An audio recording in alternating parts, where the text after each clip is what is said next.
Well, good morning, ladies and gentlemen. Happy Monday, August 10th, to everybody listening. Hopefully, you're having a fantastic start to your morning, as I know I absolutely am. Lots to get into here with you. Lots to jump into. Hello, hello. We do have a guest early on. I see him popping on backstage now. Just give me 1 second here to let a couple of people trickle in, and then we're going to jump right into it here. Plenty of things took place over the weekend here that I'm going to want to jump into you guys with. We've got updates on what's going on in Madison. We are a day away from Wisconsin primaries. We have a war that feels like it's never going to end, with a different variation of why exactly we can't bring it to an end. What feels like every day at this point, and so many other things that I want to jump into with you guys here. Now, as I mentioned, tomorrow is the Wisconsin primary. Congressional District 8 is one of the more content or not contentious, competitive. There we go. Competitive primaries out there in 2026. First primary in District 8 for Democrats in 20 years. We've spoken to Mark Scheffler, we've spoken to Katrina DeVille, and now we have our third candidate, somebody who I have met personally a couple of times now at this point and have enjoyed my interactions with. And I want to bring him up here now. So, Rick, we're going to be bringing you. Okay, Mike's a little hot here. Okay, good to know. Good to know now. Hold on 1 second here. All right. Hopefully, that's a little bit better on what we were dealing with there. With that, we're going to be bringing up Rick Crossan, running for Congressional District 8 here. Hello, Rick. How are you this Hey, Monday morning? good morning, Ben. How are you today, sir? Good to I'm see you great. again. Yeah, you as well. I'm glad we were able to get this working here. I've been looking Yes, forward to this conversation here. yes, As I sir. mentioned, I met you at an event at a mutual friend of ours, hosted by Hmm. Carla Hales, who's in the chat right now. Yes. Got to talking with you, and I have to admit, you're a unique blend of, in my opinion, the two parts of the Democratic Party that are kind of vying for attention right now in the political discourse. And I think that'll make itself apparent as you and I continue our conversation here today. So let's jump in where I always start these conversations. This is you're making an effort to enter politics here. What made you decide now is the time? If you just look at the state of the world, the state of our country, the current conditions that Wisconsinites are facing, um, if not me, then who? I can complain all day long and make a whole lot of noise about the conditions, but then I always end by saying, okay, Rick, so what are you going to do about it? What skill set can you bring to bear to affect this whole situation for the better? So, after a 4 month decision process, after some very key people, very influential people asked me to consider, one of which was Kristen Lyerly, I said, I thought about it and went through the process of figuring out why I should do it. Can I do it? Were the conditions right for achievement of our goals and objectives? And the answers obviously were yes, this is exactly the right time and the set of conditions to do this. And I do believe that I have that level of qualification, skill set, perspective, hopefully some wisdom to not have all the answers, but to know what questions to ask to get to the root cause. So, and for those that may not be as initiated in the chat, Kristen Lyerly is the candidate from the 2024 election for the same race who ran against Tony Weed. For some of you that may Yes. not know who was referenced there. Um, let's jump into probably the main focal point, or what should be the main focal point of any election, the concept of affordability and why you think so many people in Northeast Wisconsin feel as though they are falling behind in this Yeah. economy today. How do you address that, and relative to your challengers in the primary, as well as the current person occupying the seat, Tony Weed? Well, well, look at the conditions. Um, we've got the reality, the objective truth of people working harder as than they've ever worked before, and we're still falling short. So this is not a question of people not contributing, quote unquote, their fair share. You're hearing a lot of negative rhetoric saying that undeserving people, and I again, just these kind of things just trigger me in ways undeserving people are getting something for nothing. That is not the case in the condition. We've got folks who are have done all the things that are necessary to be contributing members of society, who are putting their heart and soul into this, and they are still falling short because the conditions are just not right for success. So we've got affordable housing. We've got lowering this whole standard of living below which no one should be existing. We've got people on a continuous hamster wheel, if you will, of poverty. We've got people who are at some point and level are unbothered by the conditions that we're facing. And so it doesn't matter to folks in a certain economic level if gas prices are going up $2 a gallon. They're not bothered by the cost of food going up. But for the majority of Americans, we're having to make life and death decisions at the gas pump. Do I put a full tank of gas in, or do I buy groceries for my family? I've been studying the intricacies and the details of our food assistance programs, and just the current conditions. You know, we take a survey, an annual survey of whether or not somebody feels that they are food insecure. And after the programs have been implemented and people are taking accountability of those programs. SNAP, for example, there's people who are still saying that they are food insecure. So we have a gap in creating food stable environments, even with government food assistance programs. So that tells you right there that there's some problems that our government needs to address. That's the space that we have to get after. Affordability is one of the three watchwords that I'm running off of, or have been running off of: affordability, accountability, and quantifiable results.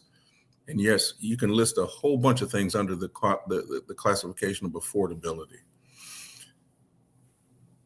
Yeah, I think that's a fair assessment on the matter there. And I do find it interesting because so few people are spared from that affordability crisis. You think Right. that would be the common phrase, but you kind of have separated yourself from the pack on that front there. Speaking of affordability, healthcare is obviously a major concern surrounding that capacity to be able to afford things. We Mhm. have Badger Care here in the state. You obviously be looking at this more on the federal level. What can we expect from you in terms of Medicare, changes to healthcare Yeah. for the people in this country? Well, I start with the premise, Ben, that healthcare should be a fundamental human right, without equivocation, without qualification. Part of what we say we're all about is life, liberty, and the pursuit of happiness. Life. Implied with life means health. You got to be alive. You have to be functional mentally, physically, spiritually, um, financial security. All feeds into that. I'm one of these folks that I don't necessarily look for linear binary solutions to these very complex problems, because if you inject a singular solution thinking it's going to solve a complex problem, you may have just simply moved the problem somewhere else. So I'm all about a comprehensive, all-encompassing look at our healthcare objectives, our vision. Where do we want to be with regard to healthcare and a healthy citizenry at some point in our future? And then we backward plan to where we currently are, which is a state of um, financial upheaval. We've got insecure in some parts of our state. We have healthcare or hospital deserts where we're losing capacity and capability. We've got corporations who are making corporate profit-based decisions about healthcare. That's not a state that we want to be in. So we want to create a level of discomfort in this current state that moves us toward that final objective. And here again, this is where we assemble perspectives from a 360-degree perspective. I'm a strategist by nature. I'm a retired lieutenant colonel, and I've run large transportation and logistics companies.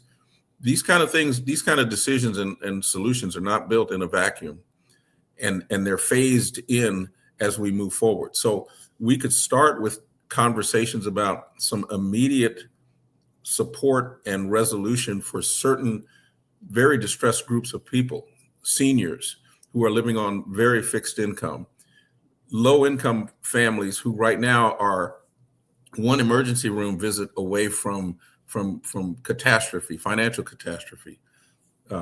We could start with what are the more immediate needs and get after those very quickly with some long-term objectives as we move forward. So that's the space that I'm in as far as looking for healthcare solutions. You bring up your status as a retired colonel here. Obviously, you and I spoke. That was probably the first conversation we had about what's going on overseas, and obviously, there's an element of the affordability crisis associated with that as well. Although it is not the Yes. only driver, there absolutely is an element of what the war in Iran is doing, and this isn't so much a question as much as it is an open forum for you kind of discuss what your past experience allows for you to maybe have some insight into surrounding what the president's doing and what you hope to ultimately see happen regarding the relationship between America, Iran, the Middle East in general. Realistically, we can probably include a couple other countries in there as well. Yes, sir.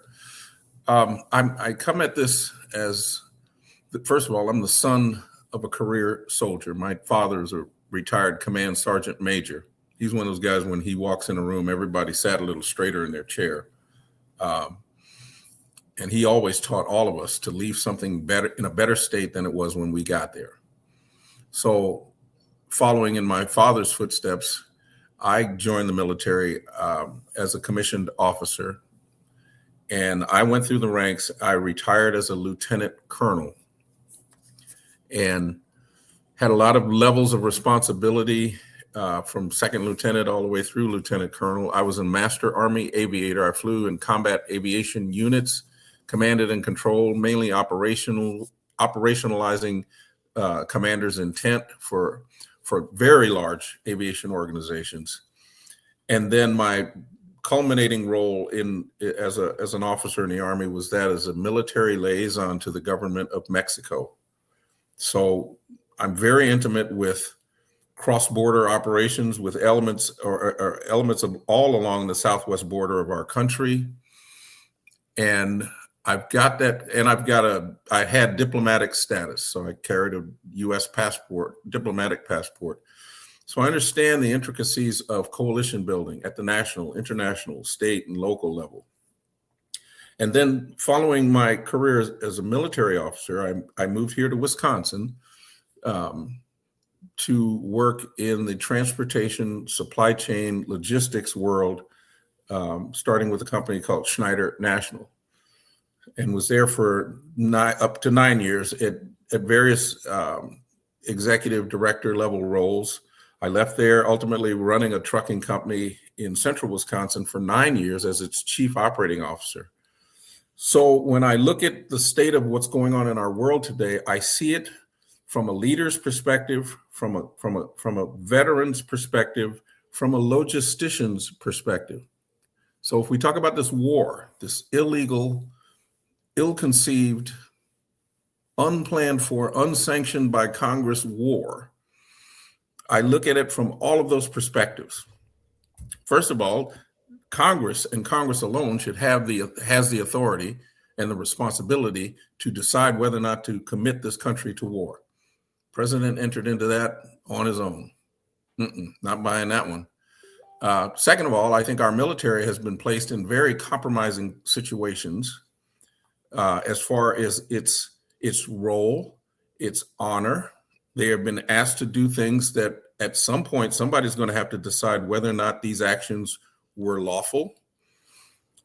So that's a concern of mine.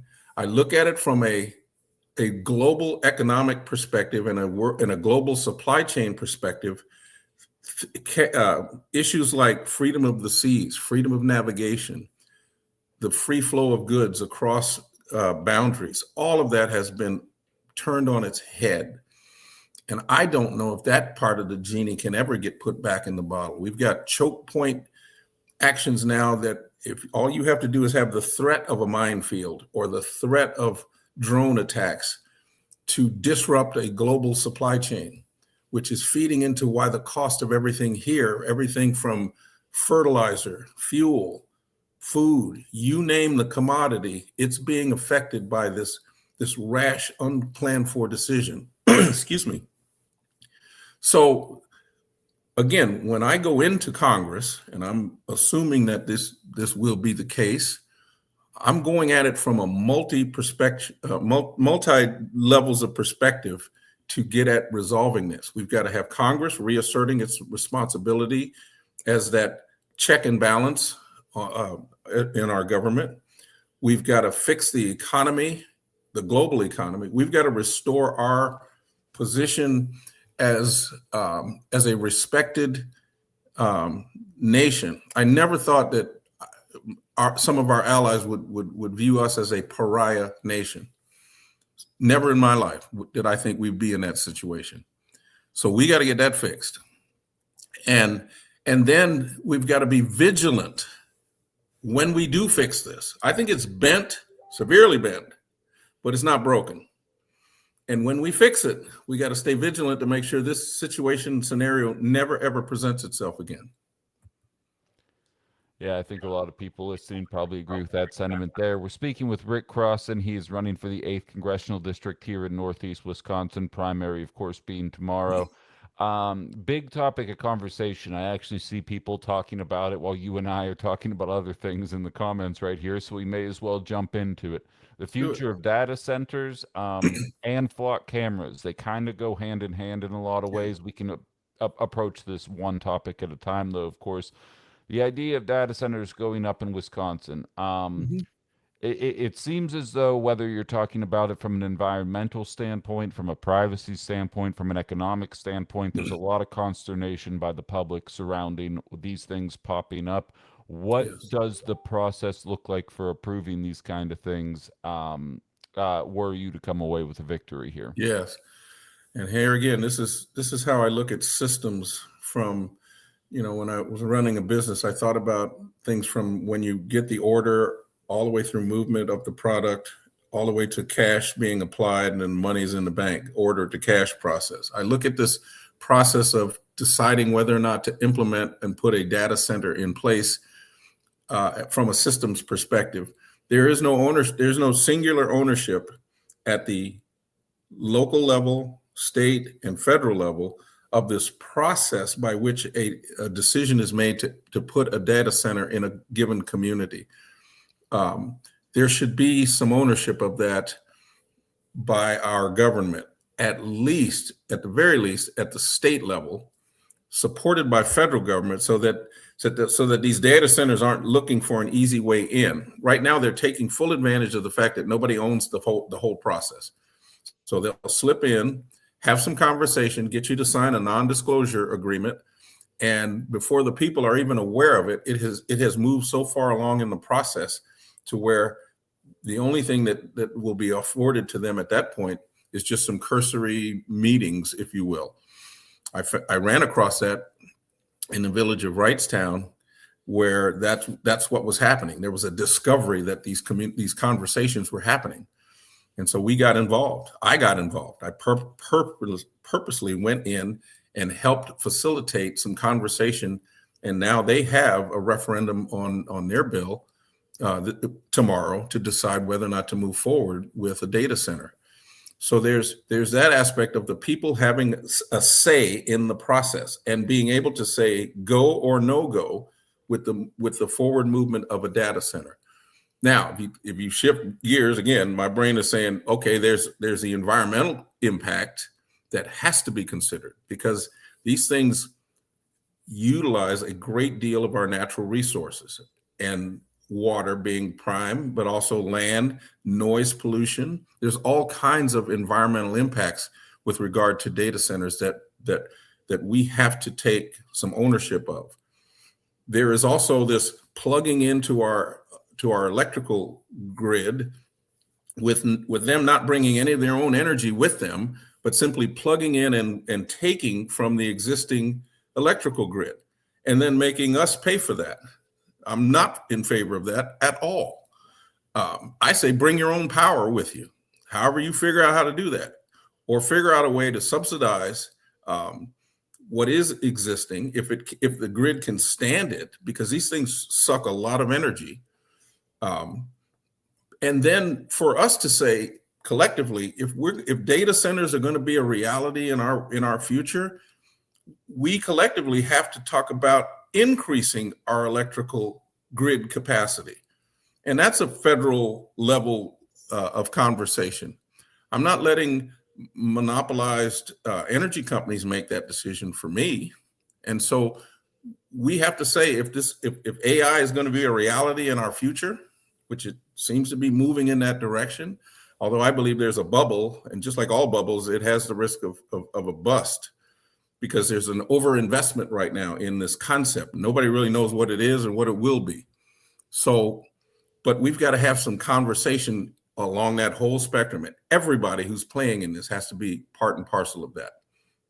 Hey, you asked about flock cameras and this surveillance world that we're in. We are being surveilled like nobody's business. Flock cameras is just one manifestation of this concept of people looking into your life without your permission. And I'm not in favor of that at all. And so we have to put some controls, put some boundaries on the information that is gathered and how it's shared, or if it is shared, to make sure that our privacy is protected. So I'm certainly in the space of limiting and regulating any use of any surveillance technology. To tie that concept in with surveillance, there's a lot of people in favor of what's going on in the world of flock right now because it's perceived as an effort to catch undocumented immigrants and assist Yeah. ICE and things of that nature.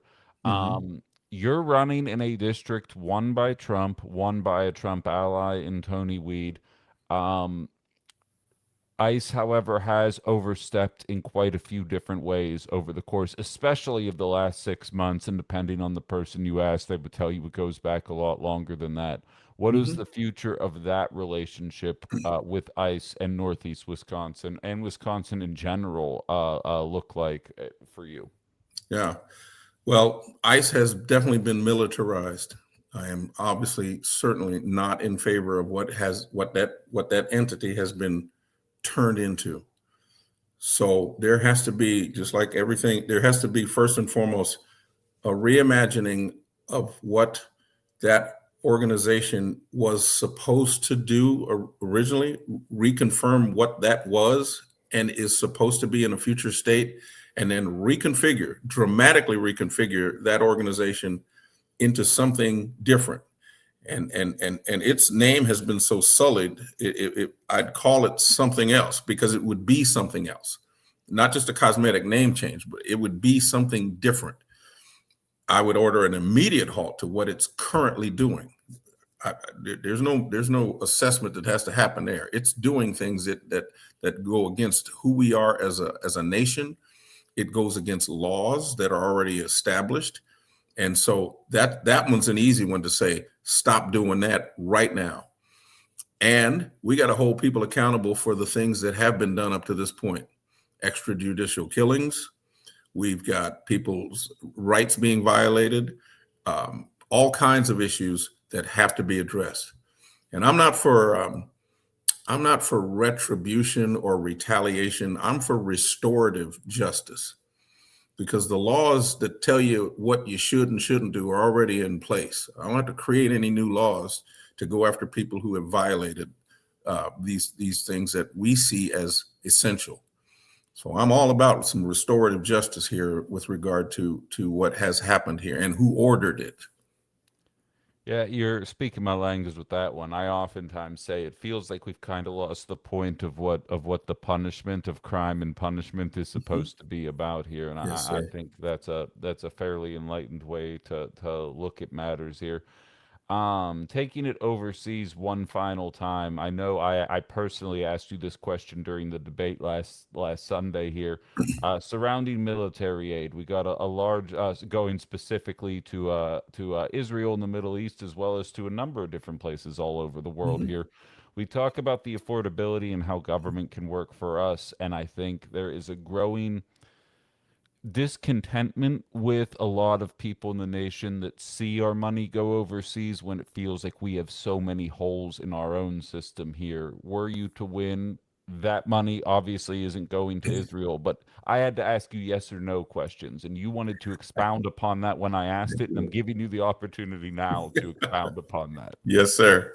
Yeah, I I was chastised by my campaign team. Said, just say yes or no. And I said, some of these questions have nuance and conditions and perspectives that have to be accounted for before the answer is given. This is sometimes gets us in trouble with these binary solutions. So Absolutely. yeah, that's not. It wasn't an indictment on your question, but I said, okay, let's qualify that and what he means. For the Okay, so record, talk I about didn't write aid it. to our allies. It depends on the ally. Yeah. And it depends on what our national objectives are and our objectives for the rest of the world. So here again, we set those conditions and define that as clear as we can make it. We want to ally ourselves with countries who have democratic principles, who are moving their countries towards the same objectives that we are.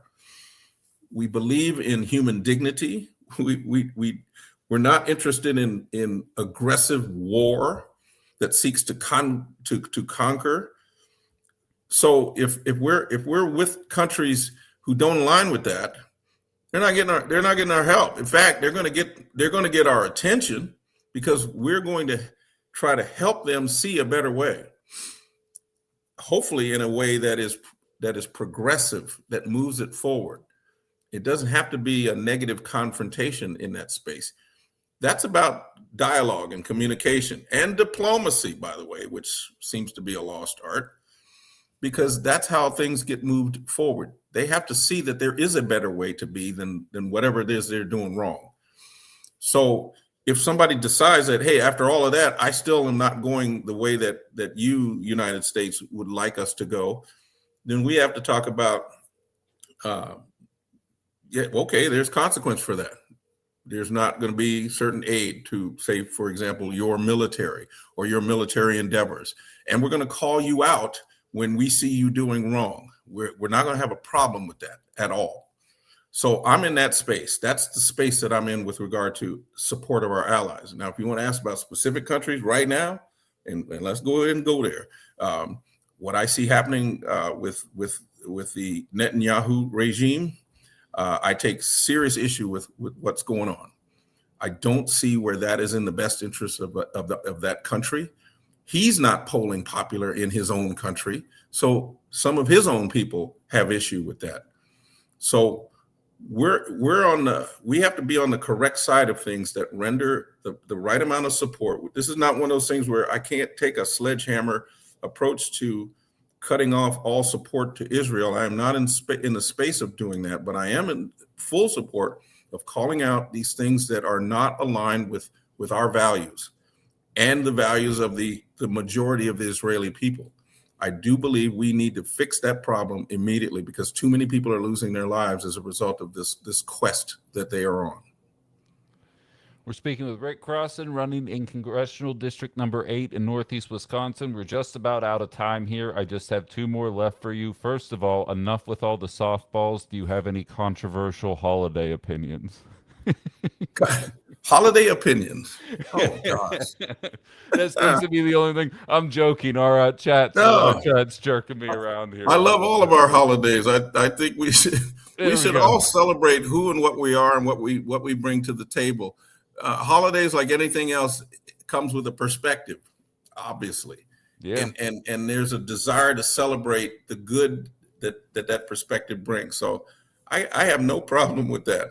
I am a realist about why certain holidays came to being. I love studying the history of how holidays even happened. So I'm very much a realist, and I look for the objective truth that sits in all of that. Once all of that's done and the holiday still remains, it actually allows me to celebrate it more because it says, okay, this is cool. This is the reality of things. But at the end of it, there's this notion and a vision of something better on the other side of it. So I'm all for doing that. I don't want to deny the reality of history. I'm not in that space at all. That's a great answer. Yeah, so, I'm good with it. I'm right there with you. I'm right there with you. You can have the question and have the turkey. I'm right there with you. I hope that satiates you guys in the chat there. Last question. I end all of these the exact same way. Um, we could have addressed housing. We could have addressed public transportation. We could have addressed Mhm. dozens of different other issues. I could keep you here for 5 hours if I wanted to. I'd love it. What's one thing that I didn't get to? If there were one message that you want to leave people voting here, or that are going to be voting tomorrow, what's Yeah. one thing that you think exemplifies you, your campaign, whatever it is you stand for, that you want people to take from this conversation? Yes, sir. I want people to come. I'm coming to talk to people. I'm truly hoping for your vote tomorrow. But when we meet, we're going to talk about what we are for. I don't want to give a lot of oxygen to the negativity and the tropes and all of that, those issues, not to diminish the issues, but I want to focus on what collectively are we for. Some people actually think that's a trick question because they've spent so much time in the negativity that when you say, okay, I heard all of that, what are you for? There hasn't been a lot of thought given to it. So put some thought into what are you for? Are you for a stable economy? Are you for a healthy America? Are you for leaning into saying yes to people who want to be here to be part of the American dream? Are you for collective bargaining? Are you for Native American sovereignty? So let's talk about what we're for so that we can then agree that that now is our foundation for moving forward. We have a common ground, a common set of foundational understandings about what we're for, and that will then propel the country forward. That's where the magic happens, Ben. And I've seen it. Every conversation I have with every person ends in, Rick, I get you. We have more in common than we have differences. And let's move forward together. I hear it all across the socioeconomic spectrum, the political spectrum, you name the spectrum. And there's folks who are in great agreement, sometimes violent agreement, about what it is that we're for. And that's when we will move the country together collectively. Rick Crossan running Congressional District 8. It's too bad it's not a national position because we have people in Kansas City and California and Pennsylvania all saying they wish you were running in their district. So seems like you've impressed some people in the chat here. Good luck tomorrow. And if you can come out of this with a victory, we'll get you back on for the general. All right. Yes, sir. We'll see you on the other side. Take care, Sounds Ben. good. Good luck tomorrow. Yep. Take it easy. Thank you, sir. Yep, and that does it for that conversation there. That's Rick Crossan, District 8. If you didn't get a chance to listen, I did create a Facebook post this morning, kind of teasing that he was coming on. And in that post, in the comments, I also included the links for my interviews with Katrina DeVille and Mark Scheffler as well. So that's all three candidates running for the Democratic side of the ticket, obviously against Tony Weed, who is running unopposed. And we'll try and get him on this show. I mean, I'll hold my breath, but you never know. People want to get their opinions heard. You come on this show. There's most certainly nowhere else doing real political talk in Northeast Wisconsin. Um, but all those are available. I can't believe we're there tomorrow. It's frustrating that we lost internet access for like a week and a half in the lead up to the primary because there's quite a few candidates I would have liked to get on before the primary that looks like it's going to be a bit of a tight squeeze getting into the finish here. But plenty of interviews over the course of the last couple of weeks, all available on the Outside the Box Ben Cominos YouTube page. Just search my name. Don't type out the box, just type Ben Cominos, and it'll pop up. And maybe consider subscribing while you're over there. Bibi says we got to get that man elected. Ethan saying liking a lot what this guy has to say, very polished and well spoken. I also heard Ethan you ran into my friend Carla over the weekend as well. Kevin simply says, "Thank you, Rick." Ecuador making Star Wars jokes in the chat there. Cassandra saying, "Common sense for the win." Brian says, "I'm from the 6th district across the river from the 8th. We have a lot of good Democrats running for both districts and should easily be able to beat Tony and Glenn." Well, I surely hope so. This veteran is voting for you. Glad you had him on. Great interview. I love holidays. All holidays an excuse for a day off and a party. Absolutely. Absolutely.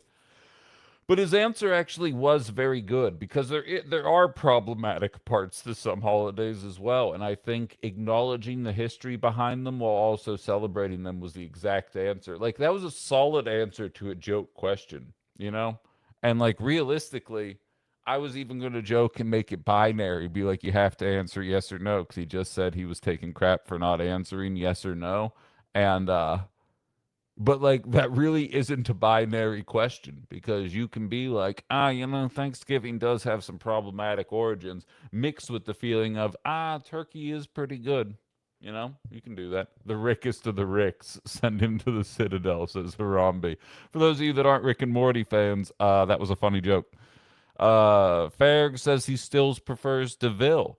Violated Elf says didn't like his answer around flock and data centers as well as Israel. Thank you for the roses, by the way, Preston. Thank you for being here. How do I feel about Nick Fuentes? Not a fan. I think he's a bit of a bigot. That being said, he does speak his mind and he's willing to call out his own party, which is refreshing to see, especially when they're in power as well as out of power. But it's hard for me to see past the obvious hatred of just different races and ethnicities of people. So, I mean, like, all the good ideas in the world can't undo that kind of attitude, especially in 2026. Like, I feel like, just to highlight that I can be a hypocrite sometimes, like, I will hand wave away Japanese internment camps under FDR in the name of, like, oh, well, do you see all this good stuff that happened? He really was a good president. But, like, it also was a much more simple time. And, like, it's not excusable, but, like, it feels different when it's in the 30s, 40s, and 50s than when it's in 2026, I guess, to answer that question. Um,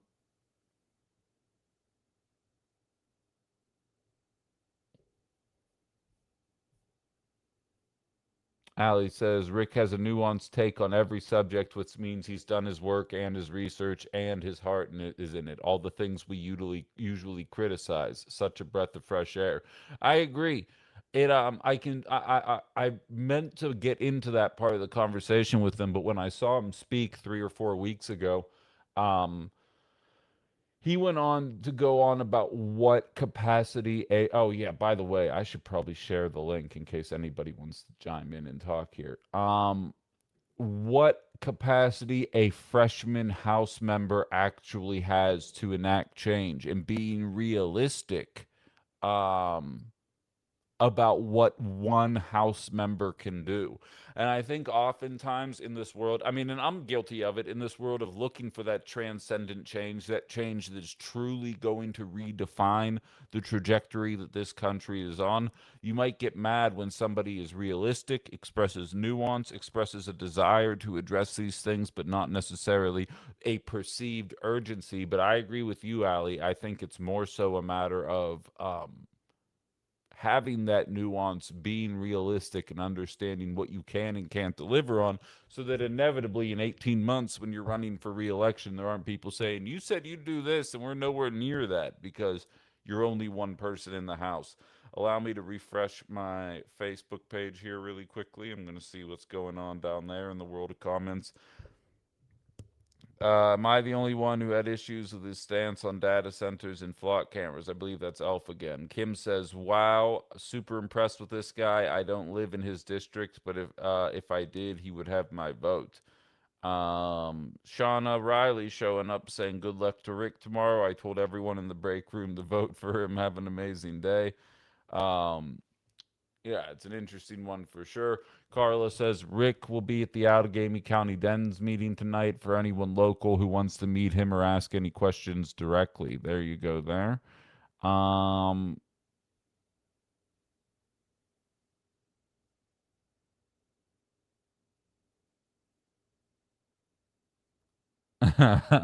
Yeah, Ethan, I did share your meme. You can't send me shit and expect me not to post it, and I posted it everywhere, not just on the Boomer site. So yeah, you're right.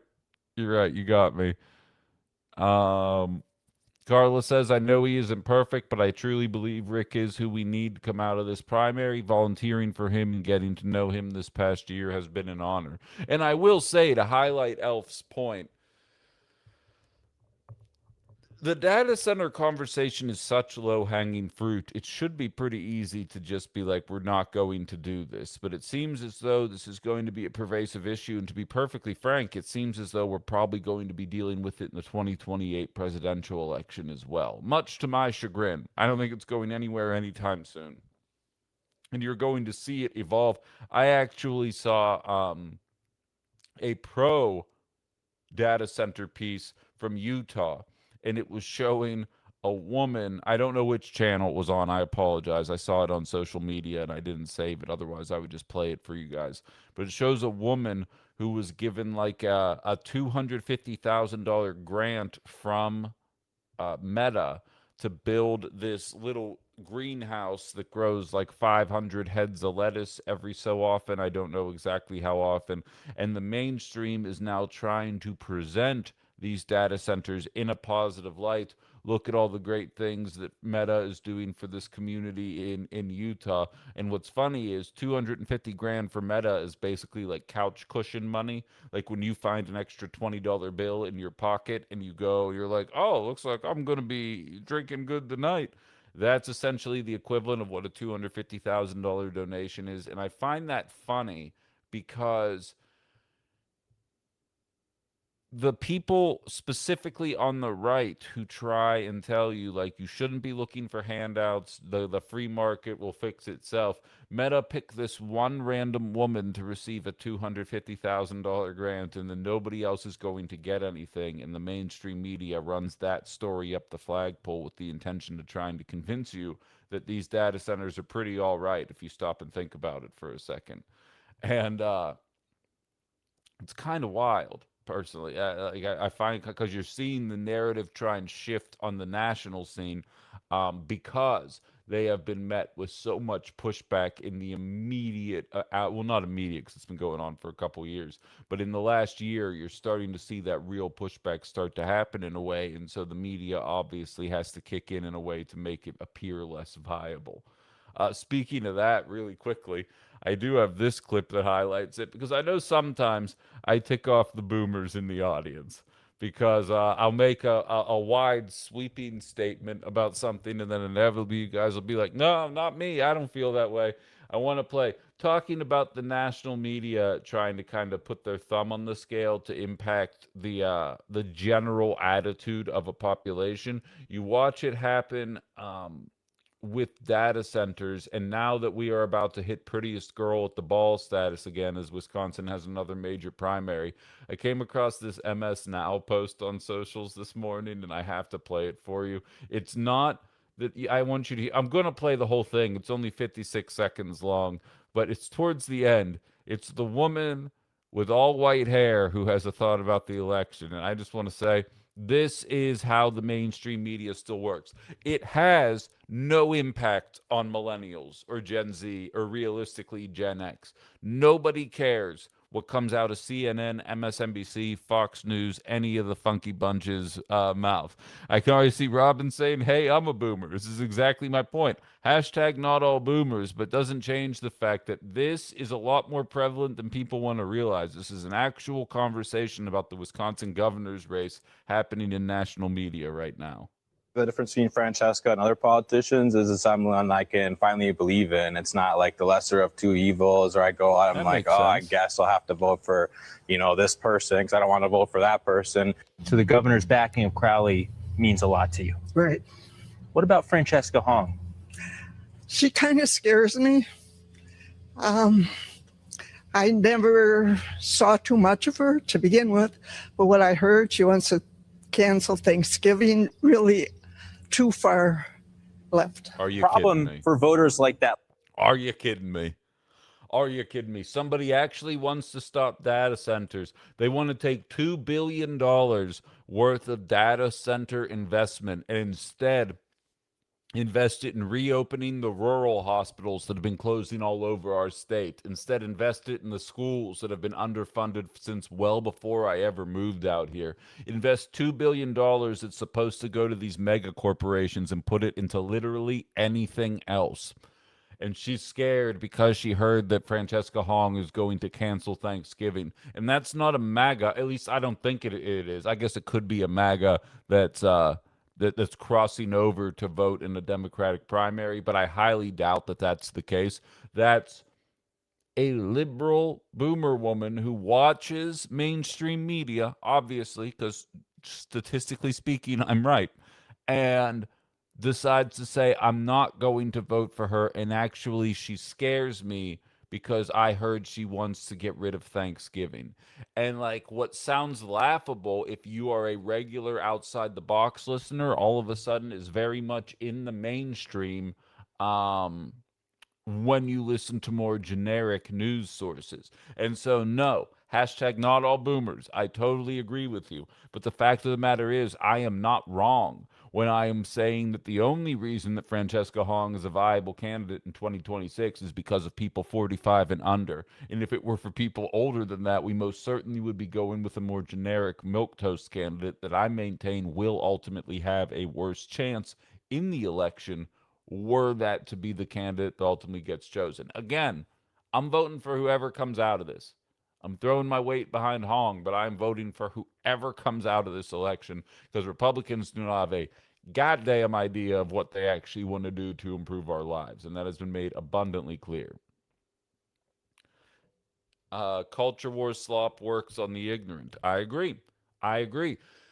But then that reminds you then, Kay, that like most people, not even not all, but most people are in fact not watching outside the box, and more importantly, aren't really watching much of any political discourse. They're seeing memes, they're seeing people complain about fake shit, and when somebody comes up with a complex issue to address data centers and wealth inequality and all these things, and they have to compete with no more turkey in November, we are a dumb enough nation that will work on some people.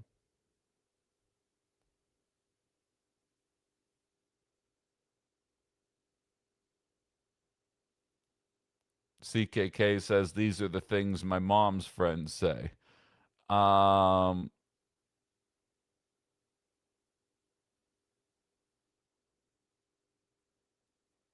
site is Facebook, Brian.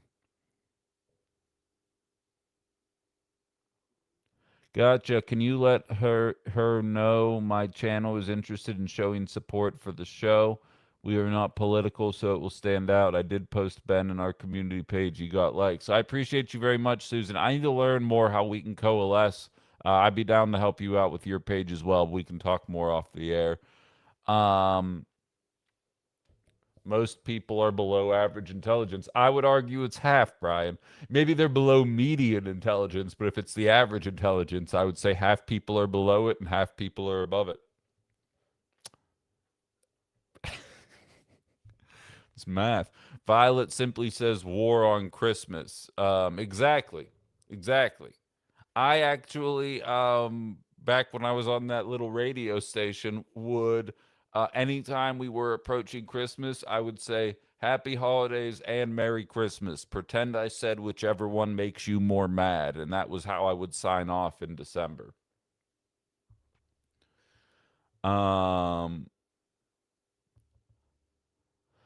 Kristen says, it's in quotes, I didn't vote for Trump for his tweets. I voted for his policies. Same people crying about this. Exactly. Violet says they believe honestly that some politician is going to cancel holidays. Like, it's wild. It's wild. Kristen says, so disgusted at the national media for running with this too. Well, you know what that says to me, Kristen? And it's like I always say, when I watch media, it's as much about what they don't say as much as it is what they do say. And to me, when you have to use a woman coming out and complaining, about canceling Thanksgiving, that says to me that you didn't have people coming out of the polling place and complaining about real issues. So that was the best, or at least most attention-grabbing one you could find. And no, CKK, I didn't call you Brian. Brian is Brian Hahn, who says, who asked me what the Boomer site is on Facebook. I didn't call you Brian, big cat. Get out of here. Carla says, wait, someone on YouTube was bringing up Bill Maher again. It's like Maher said, if you said something, just own it. She said cancel Thanksgiving, deleted it, never brought it up again. Just be honest. Well, I mean, I think, yeah, I agree with you, and I wish she would hire me to just do her communications, because I feel like you can make this a nothing burger very quickly. You can say it's very easy to understand that the basic principle of Thanksgiving is brought about by the time in American history when the Pilgrims were about to starve and freeze to death, and so the Native Americans gave them a massive feast to help them kind of regain their strength, and be able to persist. And then we thanked them by essentially exterminating their entire people, and even go on to continue pillaging all of their different lands for national resources and any wealth we may derive from there later. And acknowledging that does not say, I'm not saying that we that we have to cancel Thanksgiving and you don't get to eat turkey on the fourth Thursday of the month anymore. But you can also acknowledge that there is an issue with that that's kind of difficult to avoid. And that's why I liked Rick's answer as much as I did. Because it acknowledges the history while still saying, like, let's move forward. And again, I guarantee you, the number of people pissed off about the idea that Thanksgiving would get canceled is almost a circle. It's not a Venn diagram, it's just a circle with the people who are super mad that people are trying to make Juneteenth a national holiday.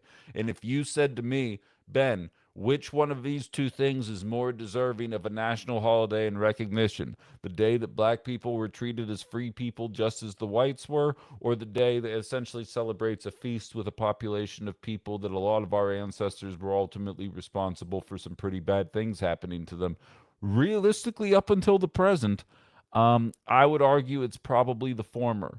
And I don't think that that's a bold declarative statement. And this is not me saying cancel Thanksgiving. It's just having a basic capacity. Realistically, it's the Hassan Piker conversation all over again.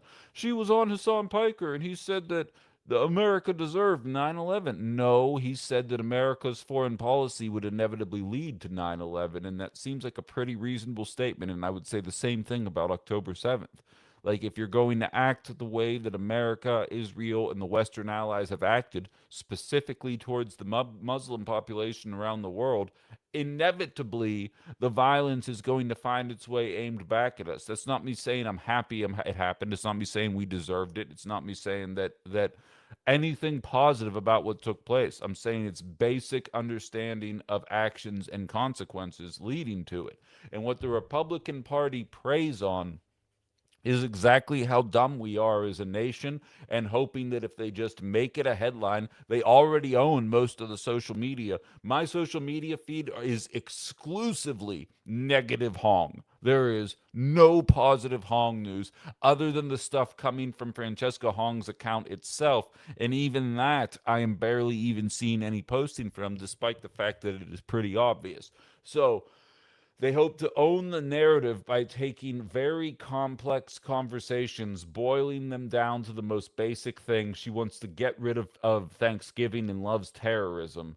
But will that actually work? And unfortunately, when you're watching Democratic voters fall for it, you have to believe that that means conservative voters are more than happy to lap that shit up with a spoon and then move along and vote for Tom Tiffany, who quite frankly has done nothing but actively make your life worse economically the entire time that he was in office, especially in Trump 2.0. But that's not the way they want to have that conversation. They want it to be about Hassan Piker and Thanksgiving, because it sure as fuck can't be about the economy.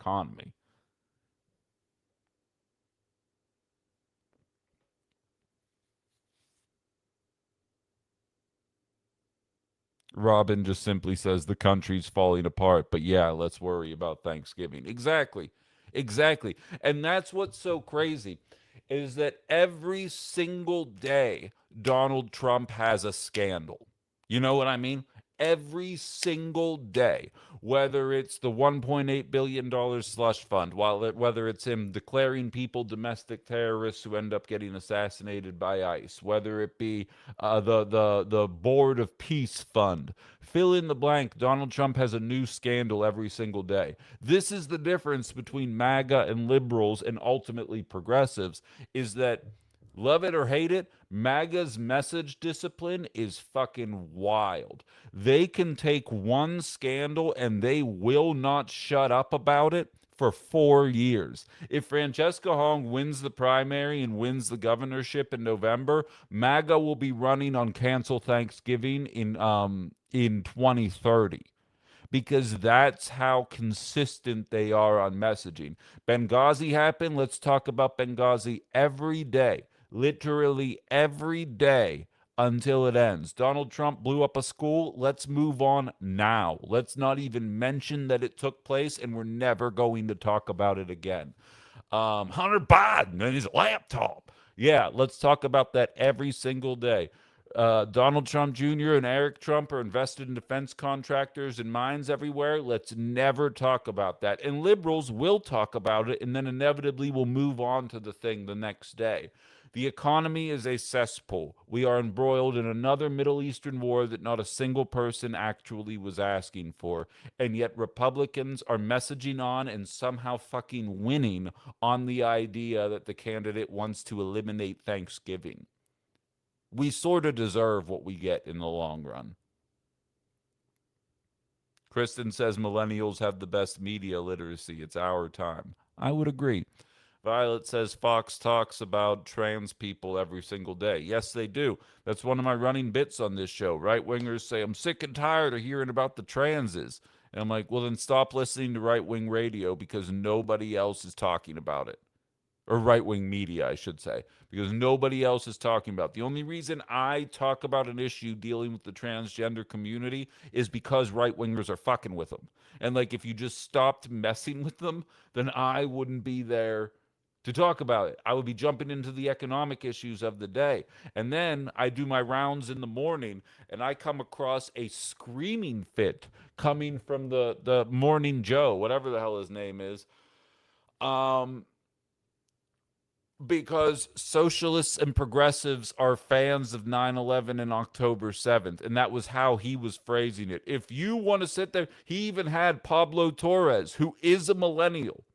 He's on that show regularly, and he's like, what Hassan and so many progressives are saying is that U.S. foreign policy and ultimately Israel's foreign policy led to these attacks that led to the deaths of so many people in both America and Israel, respectively. And he was met with shouting and derision because the older generations per capita don't want to hear these conversations. They don't want to hear that America was the bad guy in the perception of a lot of people around the world because we're told something differently. I'm telling you guys, you need to watch the movie Snowpiercer.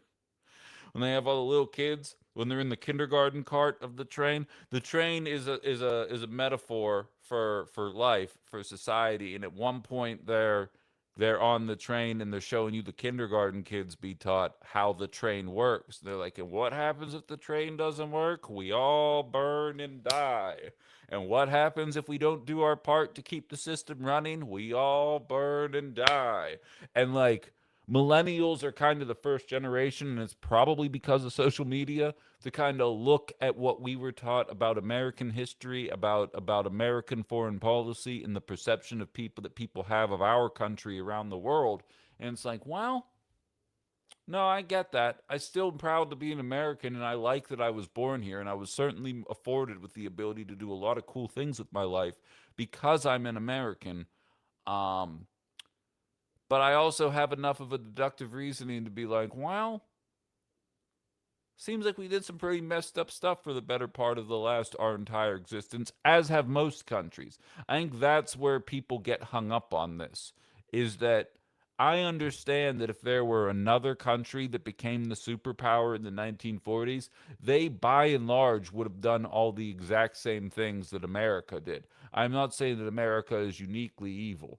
I am saying that as time goes on and humanity evolves, it should be pretty straightforward to be able to look at what we have done to the Middle East and understand why it is that the people in those countries feel the way they do, why they chant death to America, and no, it's not because of our freedoms. Why someone might say, there's a lot of issues with Thanksgiving that I really don't think we've ever truly reconciled with. We take people when they're in third grade. I'm not saying you have to teach them about the genocide of the Native American populations, but when the only thing they teach you is that natives taught us how to make corn and then we all make a bunch of hand turkeys, I don't think it really opens the door for a lot of critical thought about the holiday. And instead of embracing these kind of complex issues, about 30 to 40% of us just get angry when we hear anybody express basic common sense.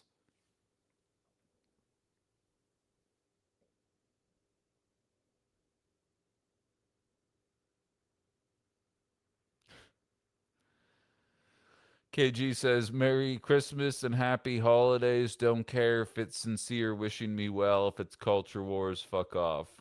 Jar Manny says, there are a number of things that pop up in my own Facebook memories that make me question what the hell I was thinking at the moment to post that. DJ Benza says, if Democrats back Tong, she will win a landslide victory against Tiffany, but something tells me if she wins the primary, they will not support her. I got a bad feeling about that as well, but a lot of people are saying the right things. And not to toot my own horn, but do you guys kind of notice that the people of Northeast Wisconsin in the political world kind of walk on eggshells about talking shit about Francesca Hong? Because they know I'm waiting behind them, just ready to give a rock bottom to anybody who wants to. Again, if she loses, cool. I'll be disappointed, but I absolutely will show up and vote for the lesser of two evils. But I think it's just a matter of meeting everybody where they are. And I don't know if DJ Benza's right or wrong, but I hope you're wrong. But I think there might be something to that. Hold on, TikTok thinks I'm a robot. Nope, just consistent, buddy. There we go. What's up, Nataki? Thanks for showing up.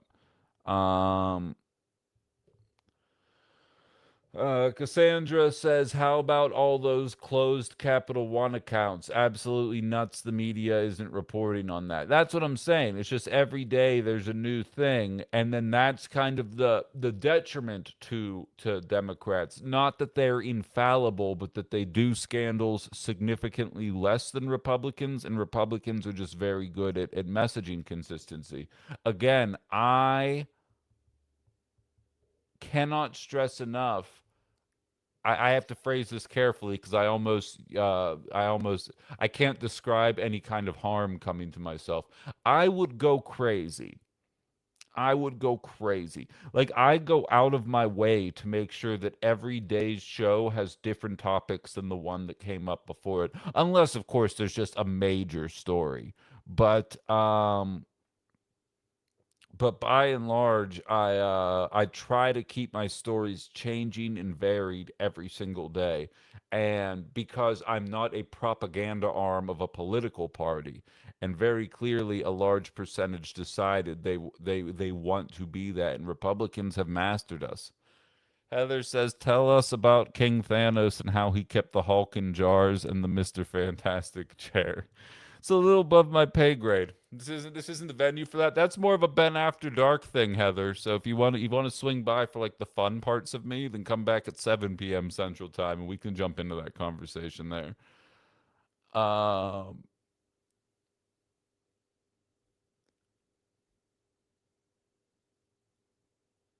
Wait, what's Allie's saying? Too much millennial glaze. Y'all need Gen Z to do anything. Don't even. You had y'all time. No. We're setting the standard. Here's the difference, Allie. We actually have assets. So you guys can yell your little things from the gutter there, but you're going to need us, unfortunately. And we're here for you. We're here for you. But we are going to go down as the greatest generation. I hate to break it to you.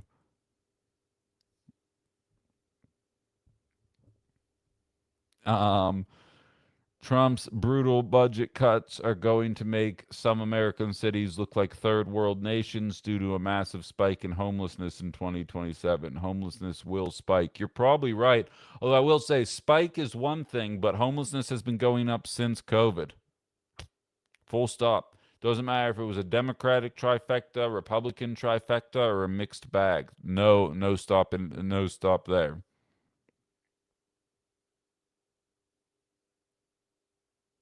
Kristen says the 90s called. They said we invented your current style. Yeah, maybe. Maybe. My country of Ecuador will soon surpass America in terms of economy, housing, prices, food prices, all above once I'm there. Yeah, okay. Ethan says, I read a book about the British Empire in college, and a professor justified that it was actually reasonable in its colonialism because it was better than the other power at the time, being France.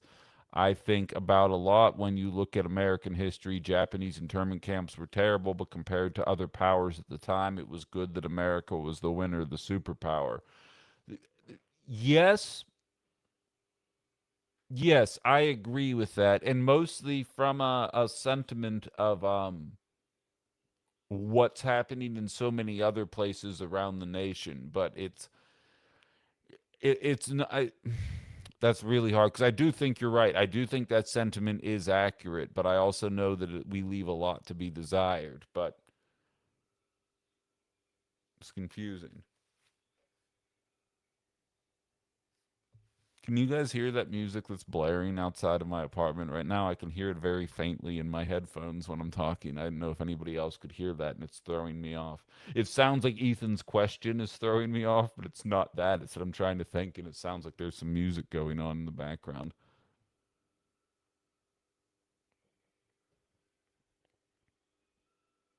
Um, the average homeowner is old as shit. Excuse me, the average homeowner is roughly my age, Allie.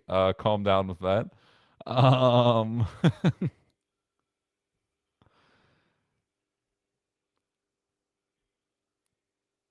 yeah, some people can hear it, some people can't. It's Allie with those young ears is how she can hear what's happening there. But so, all right, I'm gonna pull up. Yeah, see politics with Nick. I have a feeling TikTok can handle it. This mic isn't plugged into TikTok yet, and it has a noise cancellation, so there's a chance that the YouTube and Facebook watchers can't hear it. But I can hear it in my headphones for sure, and then there's really no means of noise cancellation for TikTok, so you guys can kind of hear it off in the distance. I'm surprised because um when somebody moves out, like I'm going to move out of this apartment in 3 weeks. When someone moves out of here, they just tear the whole apartment down to the studs and rebuild it. It's probably a tax write-off if I had to think about it. But oh my God, that's so loud. Um, Now I'm losing my train of thought of what I was talking about here. God.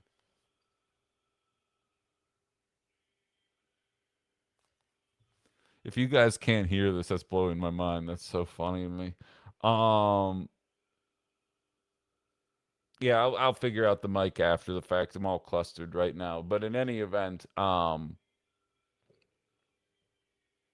Havana syndrome is real. Yeah, they're crushing me with it right now, dude. So I'm gonna go through some Facebook comments here, and then after that, I do want to move on to a conversation surrounding the encampment in Madison. Corey Ruiz was shot, killed. Some might say executed. I might say executed by police officers. Shot 3 times while laying down on his back after having allegedly stabbed a police officer.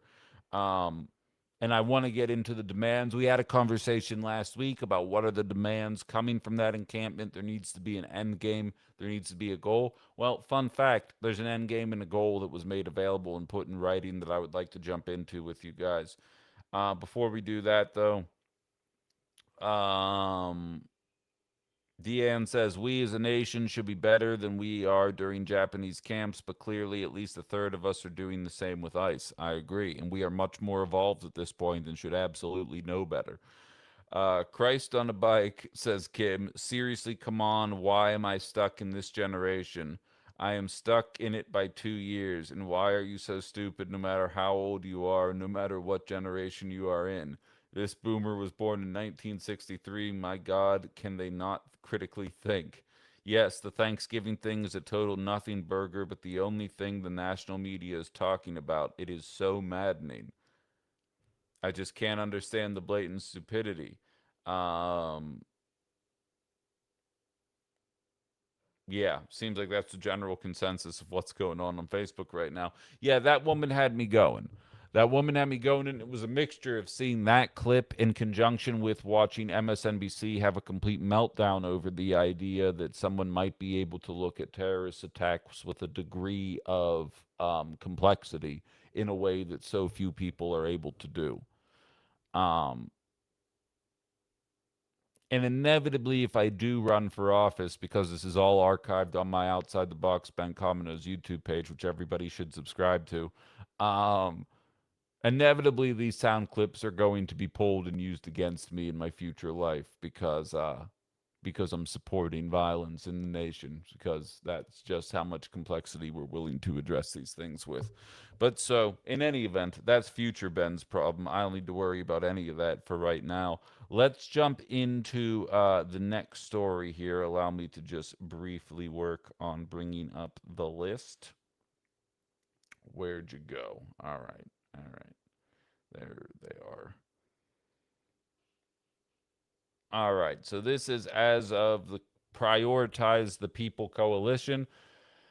Yeah, I don't watch Morning Joe either, Anthony. I don't watch any mainstream media because I want to be informed. I watch mainstream media to see the way that they are talking about the stories that I'm intending to talk about on this show, because I know inevitably they are trying to put a spin on it to try and keep people voting against their own self-interest. That, to me, is my main frustration, is that, for instance, you have this Hassan Piker conversation. You have this thing about, like, the Democratic Socialists and the Progressives, they have a really good idea in terms of economic fairness. I appreciate that, Elf. He says, I want to be informed, so I watch Ben Cominos. There we go. They have really good ideas about healthcare and economic equality and all these different things, but then they talk about no more weapons to Israel, and I lose the thread. Even if you're frustrated with Netanyahu, they need to have a capacity to defend themselves, blah, blah, blah, blah, blah, blah, blah, blah, blah. And it's like, okay, well, then where's the liberal candidate suggesting any of those things? You know what I mean? They'll sit there and bitch about foreign policy that I agree with coming from the left, and then say, actually, their populism and economic agenda does have quite a few people that are throwing their backing behind it and a ton of support within most communities around America. And there's not a single liberal that is able to come out of the woodwork and be like, hey, I do want to allow Israel to continue doing the genocide, but also I'm going to tax the rich and we're going to do Medicare for all. Like, if you really believe that, if your main concern is making sure that the weapons continue flowing, and by the way, I'm not even sure that those kind of Democrats can even win anymore, but let's just assume for the purposes of this thought experiment that they would. Why is there not a populist left message emerging from the centrist flank? If the main concern is the rampant anti-Semitism of the left, why not then run candidates that speak out to the contrary of what socialists, progressives, and leftists are saying about Israel, but mirroring the economic agenda that so many people agree with, the data center agenda, the fill-in-the-blank agenda? I am watching people say right now that the Democrats need to make 2026 about waste, fraud, and abuse the way that the Republicans did in 2024. Great. I will give you a head start. The Pentagon has failed 6 audits in a row. We pay more than the next 9 countries combined per year for our Defense Department, most of which are allies. How have we run out of munitions in a half a year? Waka waka. There's your waste, fraud, and abuse, liberals. It's the only thing you need to point to. Not Donald Trump, not social spending, not Social Security. Just ask the simple question. $860 billion when Democrats were in control per year for the Defense Department. They cannot pass an audit. How are we out of weapons? Where is that money going? Because you can't show us on paper where it's going, and yet Republicans just voted to double that budget. As Robin says, 1.5 trillion and no weapons. Exactly.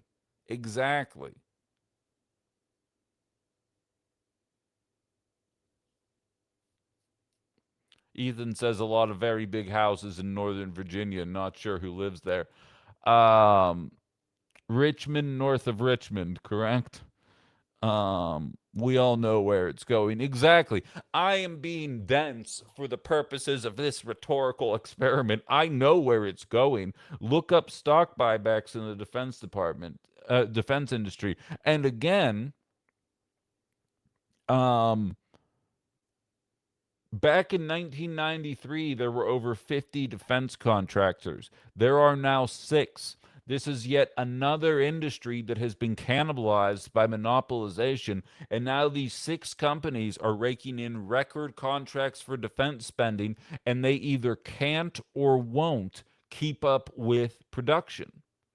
And so now we find ourselves short stocked, and you know what's going to happen is the Democrats are going to come out of the woodwork and be like, look, I don't want to vote for this either, but we got to make sure America's safe, and we got to meet Republicans in the middle here on this defense budget. And I'm going to go fucking nuts because inevitably they are going to have an excuse for why we can't end the war in Iran and why we have to continue increasing defense spending even though they cannot account for these things. Nationalize the Defense Department. Don't allow there to be any profit made on defense spending going forward, and then fix the goddamn shortfall. And then I don't want to hear anything about this again. Medicare for all, thank you.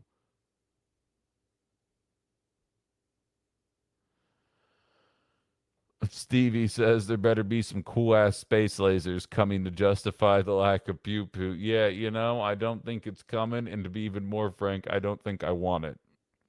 Oh, what happened to Ben? Heard he spontaneously combusted. Yeah, it's rare. It's rare, but I've heard it.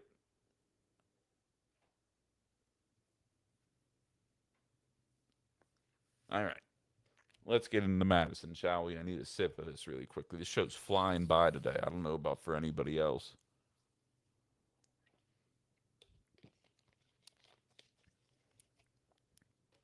Oh, by the way, as I'm sure you were all wondering, sounds like I said that sarcastically, but I know a lot of you were. 1, 2, 3, 4, 5, 6, 7, 8. By the way, I've stopped responding, so now these are just all completely unsolicited. 9, 10, 11, 12, 13, 14, 15. 15 more emails from Mr. Pingle over the weekend, on top of the mid-20 something that I got over the course of 3 days prior to that. Yeah, the most recent one, I will just jump on this and see. Progressive playbook failures. Cry Epstein. Force and embarrass the Clintons to testify. Accuse Trump of being a pedo. Tim Walz pardons a pedo. Scream Iranian war. Benghazi files released. Scream ICE. Daily flights leaving blue cities to the very countries that the illegals are fleeing. Scream socialism. Suitcases of money leaving Minnesota daily and children left behind malnourished. You pay your 50% pay 3% of income tax.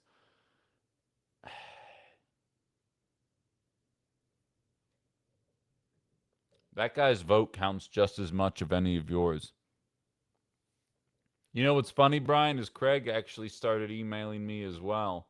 He mocked Katrina DeVille for being transgender and then accused me of being high during Friday's show, so then I blocked him again. Waka waka.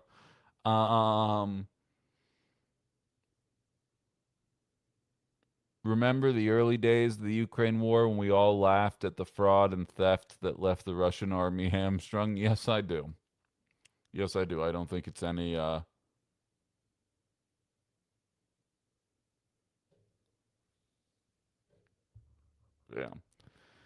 Um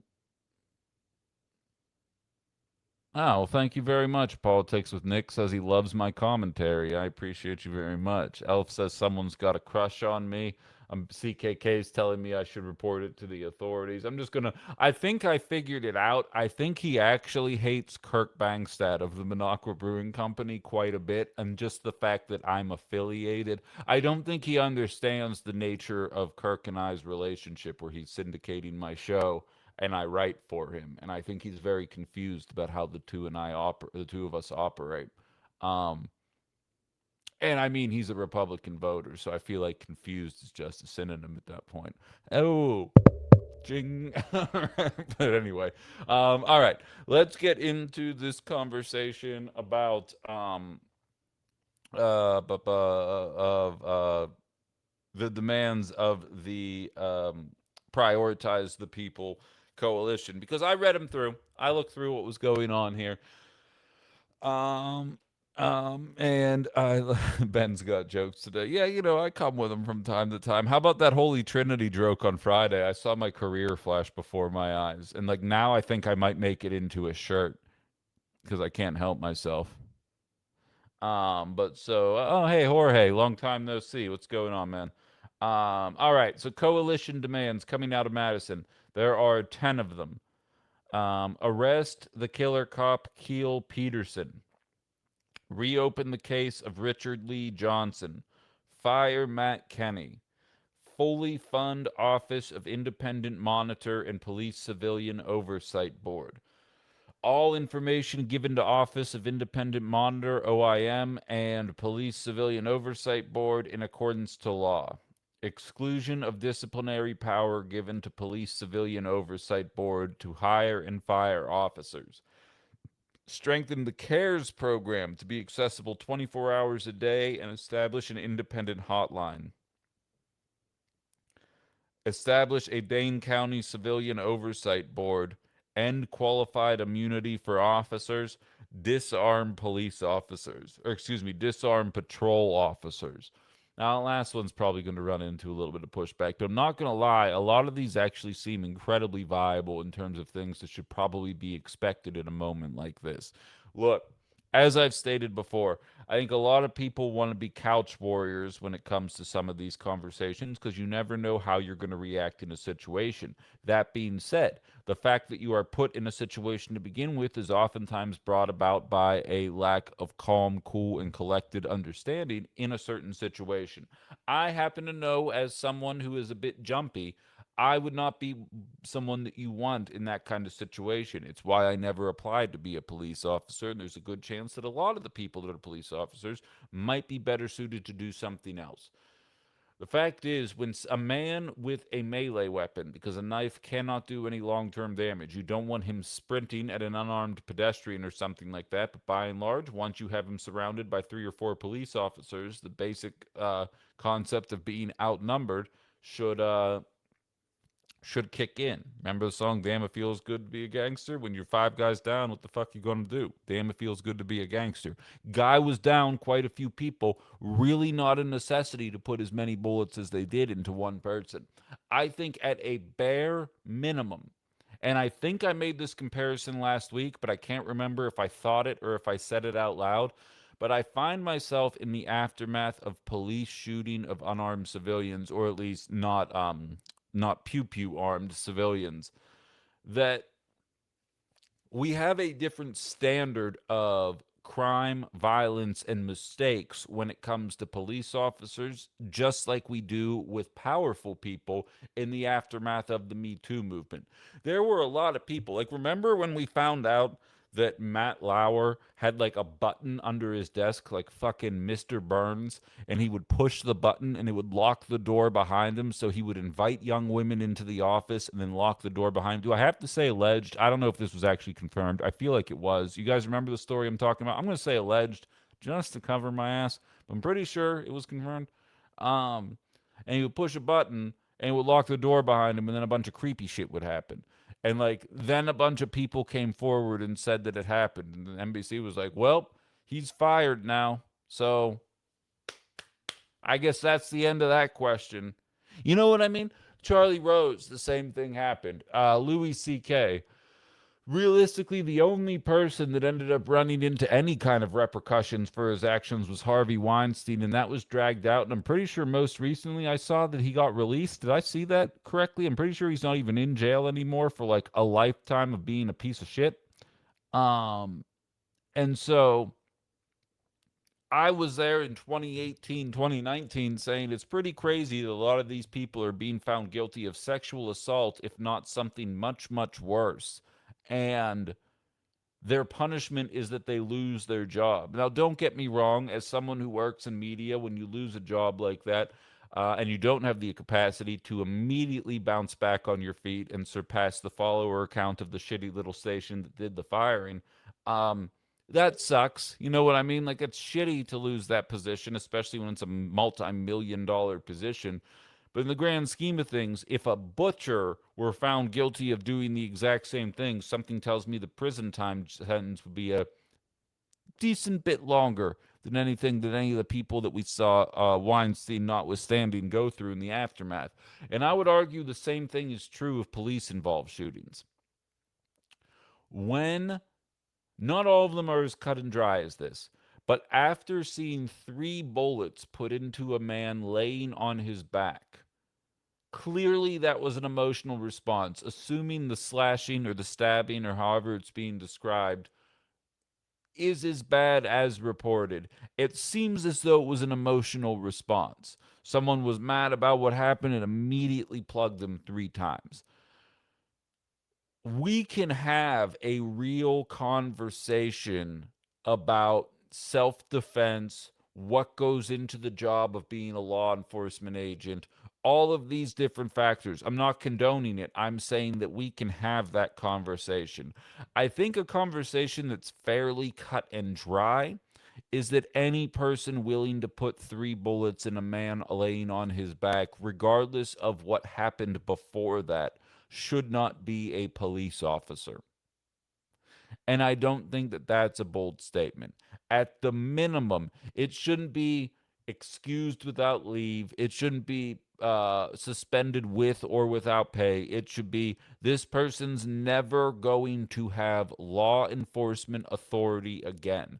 He will never be able to use his position of power in a way to make anybody feel small or helpless or violate them in any way ever again.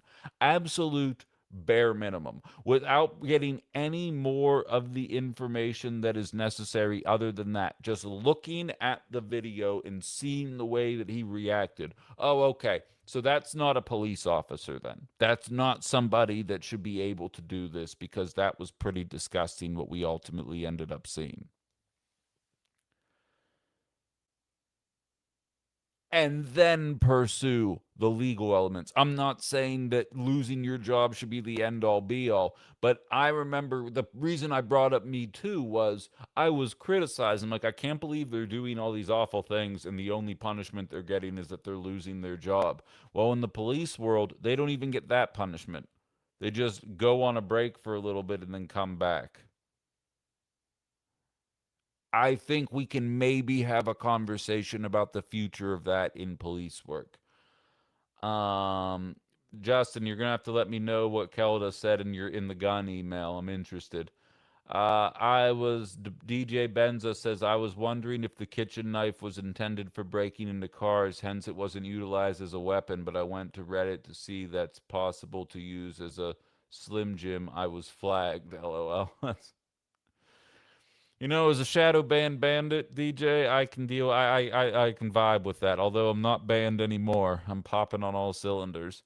Robin says, I get adrenaline is a situation like that, but where was the training to stop them from shooting? Exactly, because there was no Hold on, I'll repost this for Justin there was no immediate threat once he was on the ground. Again, I understand that you guys are putting yourself, you guys being police, you end up in sticky situations a lot of the time. But I think it's also worth acknowledging, as I oftentimes state, um, our attitude towards police has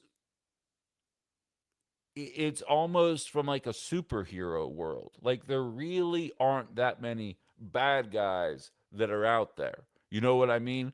Like these regular ass traffic stops should not be resulting in this. Addressing people dealing with mental health issues should not be worried about whether or not they're going to come out of the situation on top. And then I was sent by a friend of mine, a group of 3 police officers dealing with a nonverbal autistic child, or I guess he was verbal, but it really wasn't. You know, there's variations, and he most certainly was struggling to take grasp of the situation at hand and was behaving very violently. And these 4 police officers were able to like slowly talk down this individual who was struggling with it. And they said, this is actually hard for me to watch and it makes me feel emotional. I said, I'll be real with you. This kind of feels like propaganda to me because that should be the standard. It should be the standard. Cassandra says, who watches The Watchmen? I actually watched The Watchmen over the weekend, but I get your point. Nevertheless, you're exactly right. We can treat people with respect while also upholding the law. Exactly. Why are you saying I emerged from the shadows? What shadows was I hiding in?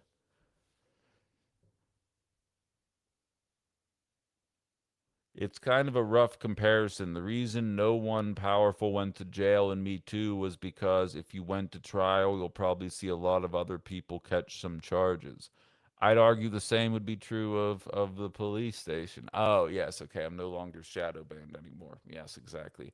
I thought I said something that you were taking issue with, and I was preparing to start a conflict here. I have more thoughts on this, but I want to allow OG Justin hopped into backstage there. I'm going to bring him up in a second. Second Amendment rights are very important to him, and he wants to get an idea of exactly where the Democratic candidates stand on those because, not too long ago, Democrats tended to make it a focal point. And it's my opinion the reason they made it a focal point is because they could win elections without promising any kind of economic reform, which is both Democrat and Republicans' main strategy. Want us to be mean to Mexicans? You want access to abortions? You want all these things? As long as you don't access the tax the rich, we'll help you try and get those things across the finish line, and gun rights was one of them. He's been struggling to get some answers, but he informed me Kelda Royce did inform to him here. I'm going to bring him on stage, see what she said. What's up, man? What are her thoughts? Hey, so basically, I reached out to Royce, Crowley, and Brennan 6 days ago, and she's the only one I heard back from. Without reading my email off, I just generally was inquiring about what is your position on the Second Amendment, and as well as flock and ICE.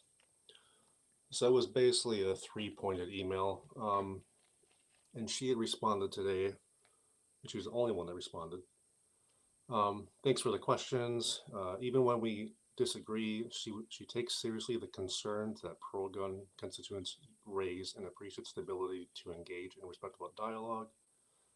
Basically, she said, none of the policies I advocate for will prevent law-abiding gun owners from owning and using firearms, but they do recognize that the right to own a gun, like all our rights, is not unlimited. So she just wants some responsibilities with it. Supports universal background checks, no argument. Safe storage, no argument. Extreme risk protection orders, there could be some issues there. Restoring the waiting period for purchasing a gun, a ban on ghost guns, and a required distribution of gun safety information at point of sale. She also has authored legislation to expand access to mental health services. Regarding flock cameras, hates them. She says, as a longtime privacy and civil liberties advocate, she opposes big tech's efforts to surveil us for profit and the Trump regime's efforts to weaponize that data. So she recognizes that these technologies have actually helped public safety in some cases, but she says we cannot allow private companies to have control of these and our data. Um, she said, gave examples of how they've been used to track abortion patients and tracking immigrants by ICE. She also goes on to say that it's important we have regulation about how the data is stored.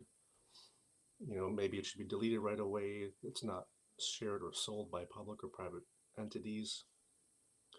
And lastly, she said that she supports efforts to ban the use of flock or similar networks unless and until ironclad protections are in place.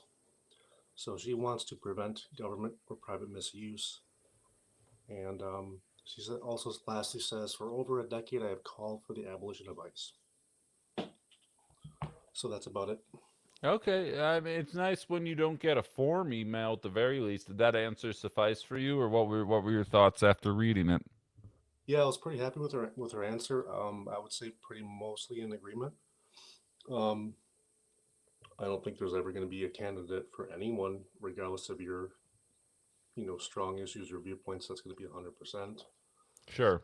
It means a lot to me that she got back to me. The other two did not, and that's a strong message in my opinion. They could be very busy, but even a canned email that covers the issues, someone's got to be in charge of handling that PR. Absolutely. And just, I already know the answer to this question, but just for the people listening at home, why didn't you send an email to Francesca Hong? She's really not on my radar for a candidate. I Sure. think that, like I brought up before, I have concerns about the DSA goals and some of their parallels with communism. Perfect. Hey, man, thanks for hopping on. I'm glad she got back to you. It's good stuff, and it does matter. The outreach, it really is. At the end of the day, politics is a game, and you got to play it the right way. And part of playing that game is making people feel like they're heard and acknowledged when they have questions. So good on Kelda for getting back to you. Absolutely. Yeah, all right, dude. You take it easy. We'll talk soon. Thanks. Uh-huh. Bye. Um,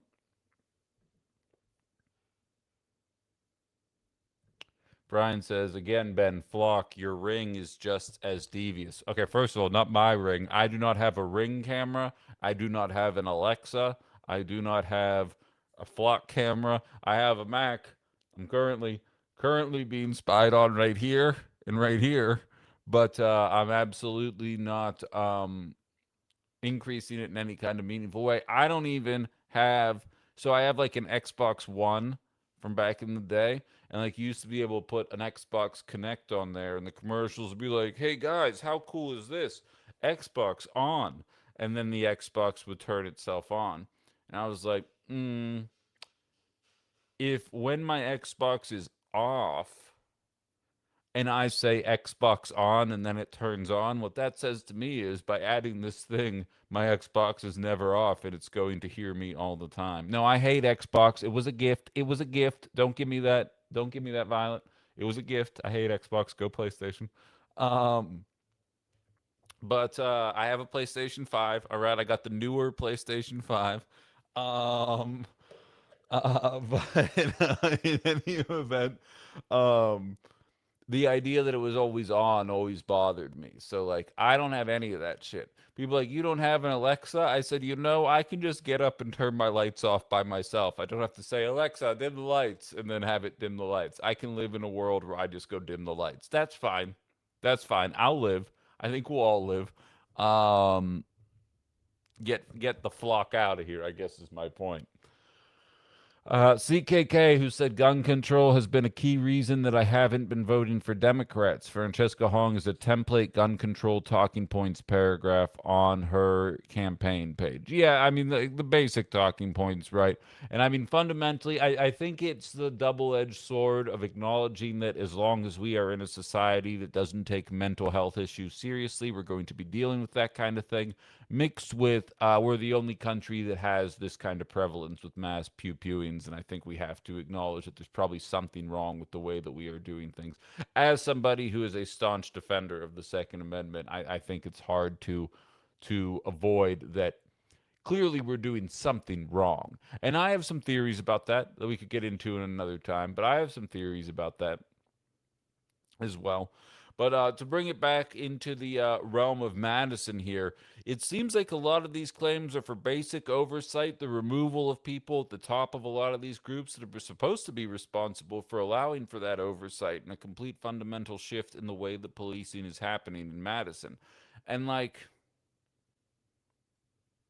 as a former city boy, I'm a big fan of understanding that Madison, in the grand scheme of cities, really doesn't have a massive violence problem. And like, as I was kind of intimating before, the reason why we give police so much leeway is because we act like they're in a perpetual state of cracking down on all of these bad guys. But like, I would posit something different to you. We know where all the gangs are. We know where the drug dealers are. We know where they're selling their drugs. We know where all of these things are happening. And yet we allow these actions to persist because of the ways that the system works. For the record, this is not me saying let's arrest all the people dealing drugs. This is me highlighting that in an economic system where you no longer see a path forward through putting your 40 hours in, contributing to society and make a difference, it inevitably is ultimately going to lead to people operating outside of that system.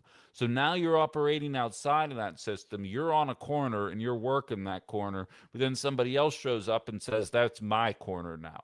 Okay, so now this has been your means for making your living every single day. Somebody else is coming and trying to take those means. You can't go to the police to talk about it because they're just going to end up arresting both of you, and then that is where violence ultimately stems from. But the reason why it is coming in the first place is because nobody sees a viable option to getting out of whatever their situation is, their economic treadmill, through working anymore.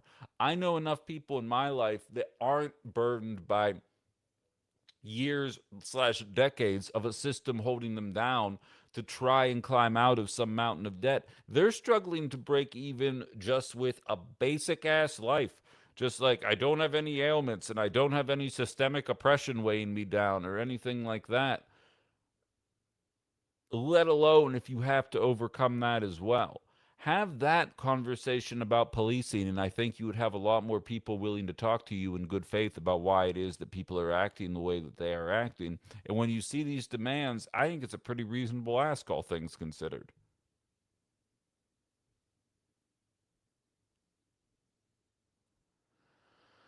All right. Seems like a conversation has started on YouTube here. What did people do before Alexa? I think I only started existing when the Echo Dot appeared in my house one day. Yeah, exactly.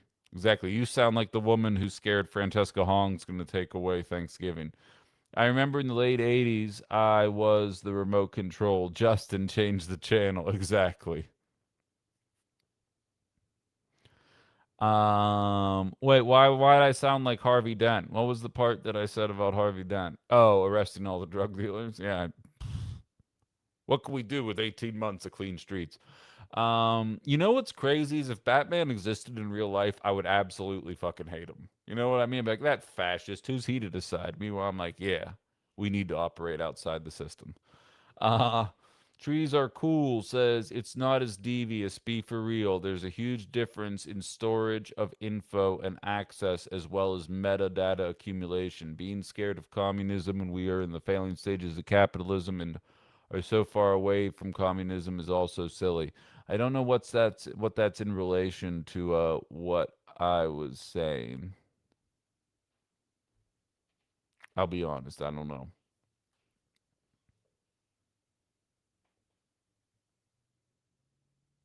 Violet says we have an organized crime ring in the White House. You're not wrong.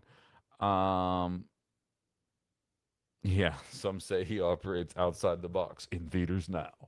Yeah, no, I absolutely feel that. But so we'll continue following along with what's going on in Madison. Obviously, the encampment was broken up pretty violently. I do have this statement about flock cameras I wanted to read, which I find very interesting.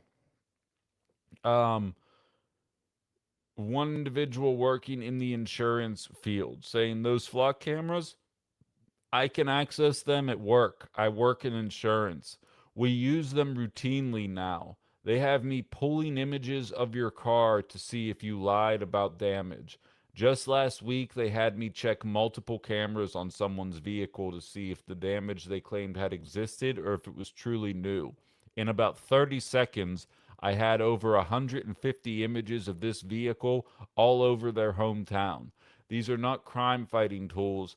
These are being used to actually fuck you. We do it through an ISO search, and all we need is your name and address or a VIN or license plate. And they spy on you from there with that kind of stuff. This is what I'm saying. If you want to win an election in 2026, just come out against that lifestyle and come out against data centers, and you got yourself a pretty easy path to victory.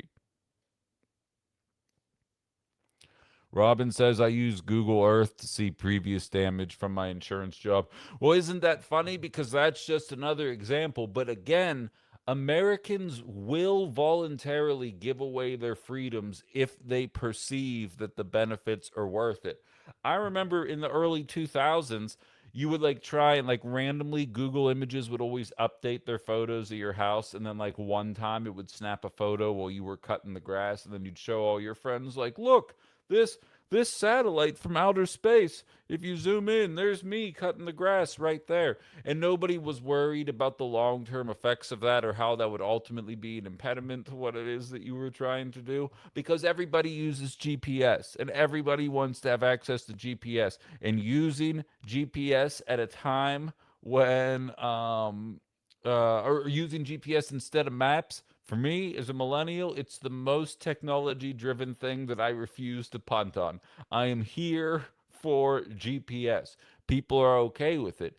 It's the shady nature in which these have been going up with very little oversight until just recently. It was and the ways in which we now know that Flock is telling people how to lie. Not just Flock, for the record, all of these ALPR technologies. By the way, there is a meeting tomorrow in Neenah. I'm not going to be able to make it because I'm going to be co-hosting a watch party for the Wisconsin primary results, but I'll wrap up the show with what we're doing there. But it's just all of the information surrounding them. And again, there's just not enough crime data to back up how necessary it is. One person who's a diehard MAGA was all over social media. There's a new social trend where you say like, I'll use one that's pro-liberal first.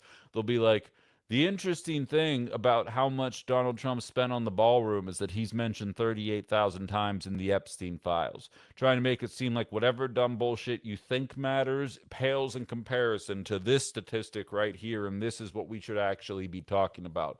There was a MAGA who was going all over social media who was speaking on the story about the man who drove to Michigan to buy jazz cabbage only to get pulled over on the way home and ultimately busted for having bought the stuff because of what Flock cameras were doing. She would say, what's interesting about the man being arrested by Flock cameras is that between 450 and 600,000 children go missing every year. So immediately I'm just like, bah, what? Like that many kids go missing every year? Like realistically, that's a lot of fucking kids. I don't know how many kids are in America. I know there's 370 million people. The idea that 600,000 of them are getting scooped every year, I was like, all right. Maybe we should be looking into this a little bit more. So I looked into it. I was like, all right, how many kids actually go missing every year? And she fudged the numbers, but sure, we're there. Oh, hey Malia, what's up? We need to get you back on Thursdays here. Send me a text later with what we're talking about. We got to get you back on the show here though. But so I start diving into the numbers. It's more like between 300 and 400,000 children go missing every year. And I'm like, okay, still not nothing. That's a crazy number. I can't believe that many people. Then it turns out that more than 50% of them are just runaways from home that ultimately end up coming back within a couple of hours. Then you go and look and realize that a lot of them are people that are grabbed by a family member. And then you go and look, and there's like 6 different examples that are all pretty easily hand waved away for reasons that aren't necessarily nefarious in nature.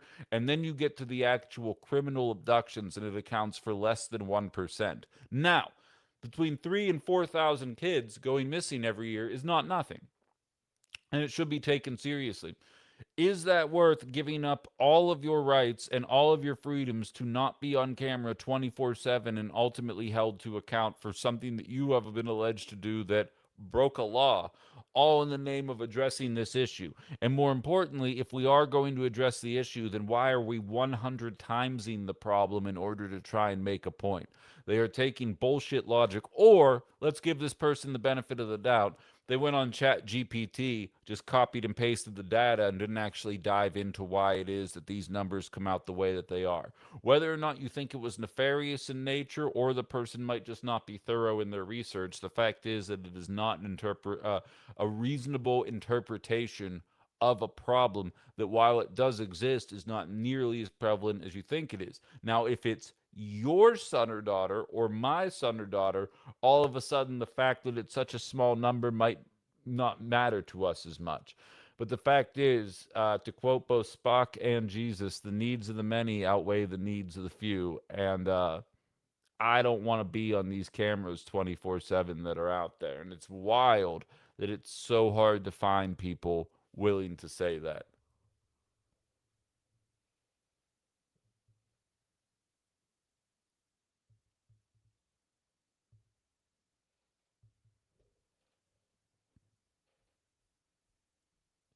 Uh, ba ba ba. Back in my day, we used to use the location of the stars, a sextant, and a compass to get to school. Some old head probably. Yeah, you can't say sextant. You're gonna get me banned. Uh, I would use a hunting app with satellite imagery. I believe that there's a big difference between a static image retaken once every year or two and live video feeds. I agree. I agree. But it does say to me, and I don't know if this is the case or not, but it does make me question. I'm like, so wait, can you find me whenever you want to? Like, fundamentally, that's what we watched happen in the aftermath of the Luigi Mangione situation. We learned that if America really wants to find you, if you shoot somebody wealthy enough, America can find you. And they can use an amalgamation of all of these different images. And something tells me they probably can go even more in depth than any of us even realize, but they are afraid to do so, or to let us know, I mean, because there would inevitably be outcry because of that. So, uh, I'm not in favor of it. Stamping that out right there. Hashtag not in favor of it.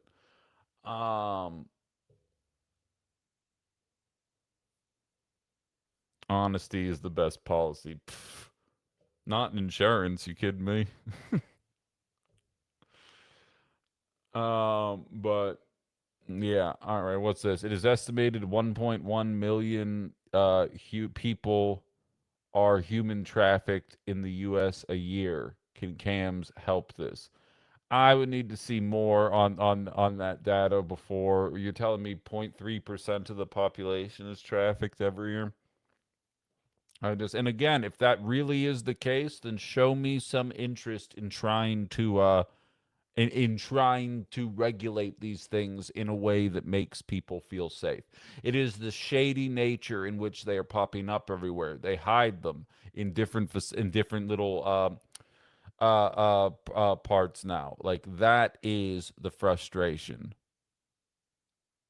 That is the frustration, is that there is no end-to-end encryption. The ties to Israel and Palantir make people uncomfortable.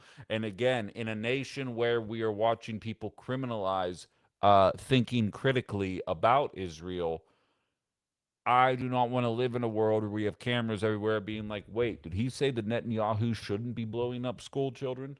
Fucking arrest that guy. Like, I'm not living there. And we can find out ways to deal with this trafficking thing without completely sacrificing our rights. I think that shouldn't be a bold declarative statement. I think that should be the norm. The oligarchy used that technology to hunt our hero, and here we are doing nothing. I mean, to an extent, I don't know about hero, but I mean, I don't know that he was a villain. I can say that much. Yeah, the fact is, flock cameras have been going up since 2022, and Kristen brings up a good point. I wonder why it hasn't helped yet, though we already have the technology active, and I think that's pretty fair. Um, Again, there's really no amount of crime fear mongering because I'm not from the Fox Valley. Remember this. I'm from a city. So like I hear the way right wingers talk about crime and violence and sex trafficking, not to say it doesn't exist, not to say that it's not a problem, but also that like it's dramatically overrepresented and used to scare people that are not from the city. ALPRs have been used since 2011 in Santa Cruz, says Elf. Exactly. Um,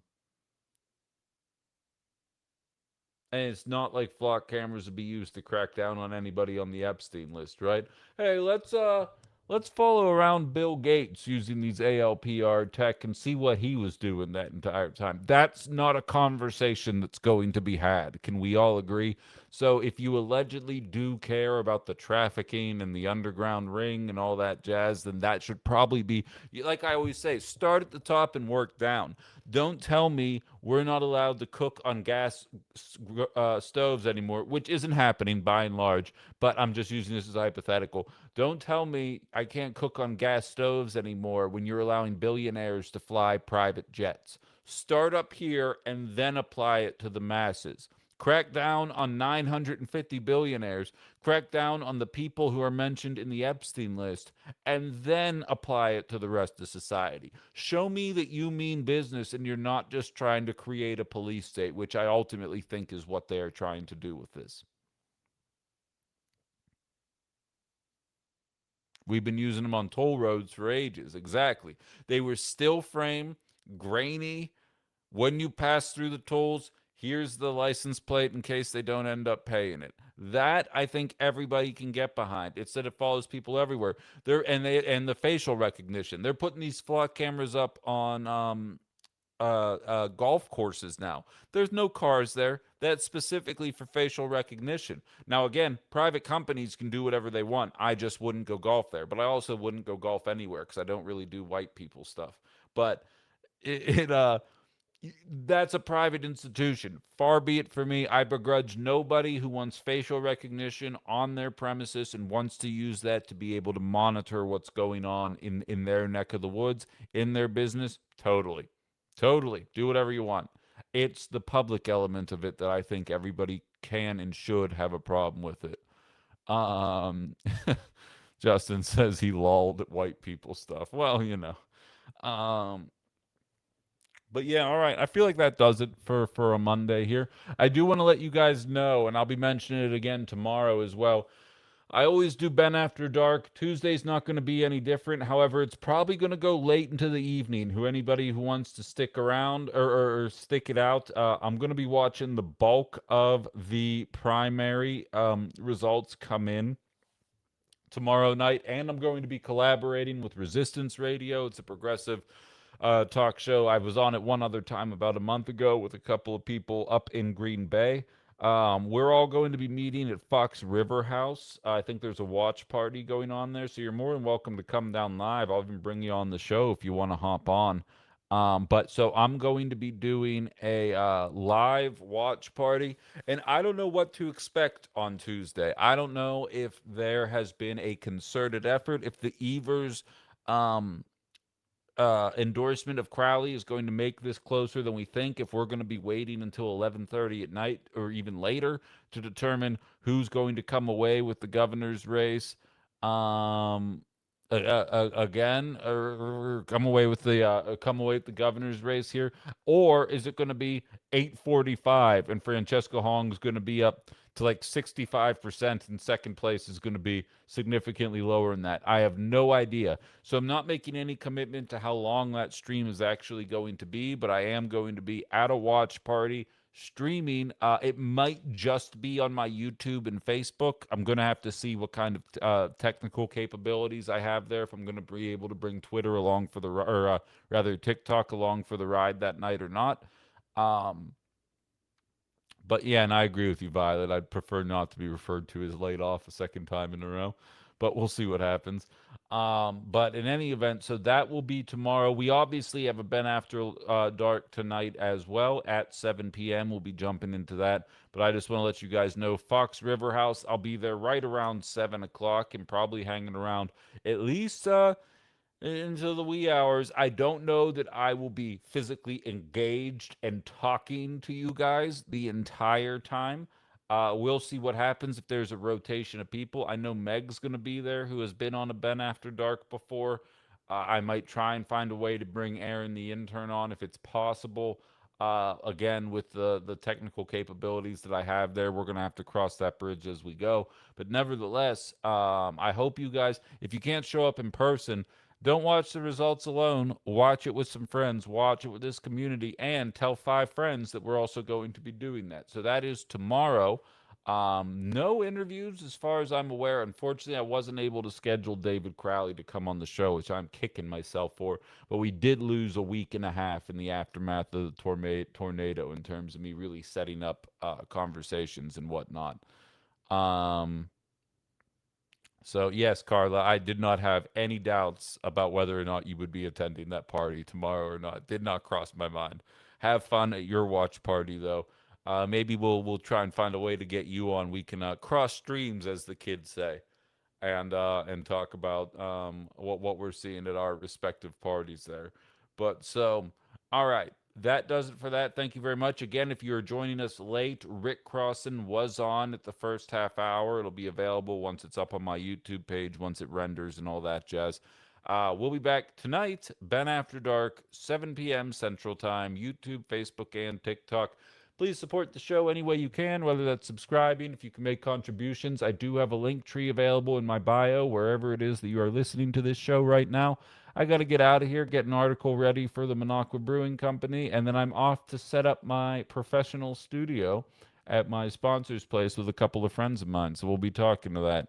All right, with that, I will leave you guys all to it. We will talk soon. Take it easy.